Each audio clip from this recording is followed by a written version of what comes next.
আসসালামু আলাইকুম, কেমন আছেন সবাই? দেখতে দেখতে রোজা শুরু হয়ে গেল। যেহেতু সামনে রোজা, বাচ্চারা বলল আমরা ছাদে একটু পিকনিক করব। ছাদে একটা মাটির চুলা আছে, তাই আমরা সেখানে পিকনিক করলাম আজকে। এই যে আমাদের রান্না শুরু হয়ে গেল। আমাদের ছাদ ভর্তি অনেকগুলো গাছ, মাশাআল্লাহ আমাদের ছাদের আম গাছে সুন্দর মুকুল বের হয়েছে।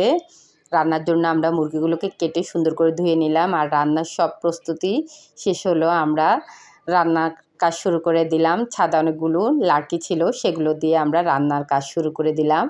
বাচ্চারা তো অনেক খুশি, তারা এদিক ওইদিক দৌড়াদৌড়ি করছে। ছাদে রান্না হচ্ছে, তারা খুব খুশি।